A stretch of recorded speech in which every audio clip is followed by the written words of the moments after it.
first time we played together was after the Scorpions had played. In the toilet of the university, the changing rooms of the university, got together to tune up, and I found out that A was R and B was H in German to actually tune up, and we actually had to try and talk to each other in non-English and non-German, if you see what I mean, and actually try and describe what we were going to do, and it's pretty much like going on and jamming for about 45 minutes. Funny enough, at the time, we thought it was fantastic. The amount of people that we'd play our early tapes to, like on the full set, and we'd listen to solos that we considered to be astonishing. And people go, oh yeah, yeah. Later on, when You Got Lights Out came out and we had the success, people going, oh, he's great, isn't he? He's great. And you think, hang on, that's the same people that we used to try and sort of convince times before. People actually listened to the solos by then, you know, because we had some success in the States. I like the fact that we've tried to do things on extremes, you know, like say do Alone Again or By Love, and then do something like real powerful like Hot and Ready, Cherry, and, you know, just things like that where the band can be real powerful and loud, but real good guitar playing. That's the one thing I like about the band, which always tried to keep a standard of real good guitar playing. Because you never knew quite how it was all going to come out. All you got told was, look, I want you to do this, and it could be from lying on your back in a swimming pool to having your hair back and, oh, we're going to put ball bearings in your eyes and stuff like that. I think because Hypnosis put so much thought into trying to find something different, you felt it was on a par with the music, because the music you were trying to take it as far as you can. Because I believe, and I think it was a key factor to the band, that we were very competitive in those days.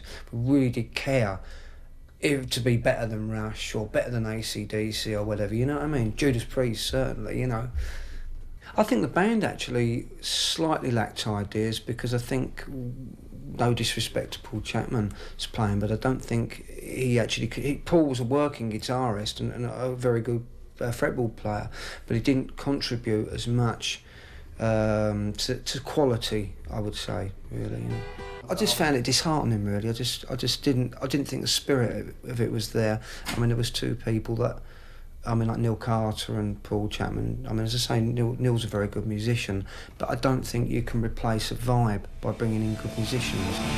I think that possibly the main reason being that things like drum sounds weren't there when Leo Lyons was doing it. I mean, I thought Leo, funny enough, captured a vibe which, if it could have been translated sound-wise, was actually, he did do a good job with the guitars, because he would say things like, well, don't worry about timing and that, just get your own timing, mate, if you want to make it go a bit longer, things like that. And I admired that because it didn't restrict Michael. I think Leo caught something which was later on embellished by Ron Nevison. Do you think Ron Nevison made a vast improvement to it? Oh yeah, I mean, Ron actually took it to a standard that, an international standard, I would say, you know.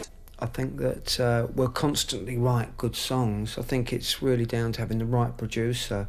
I think it's like anything, you know, you go through a phase where perhaps you haven't really achieved what you perhaps could do, or you've let yourself not achieve what you could do. The Coming of Prince Kajuku, one of your early albums, is an epic. Like, legendary. You're legendary, like Tommy. Yeah. Compared to Tommy, okay?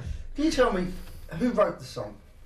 It's credited to four of us, actually, so we're all to blame. He was our road manager. He used to drive the transit van because his hair looked like an African prince. He was a very generous person. He's actually very, not a lot of people realise what Phil's like, actually. He's very good vocalist. He's very artistic-minded.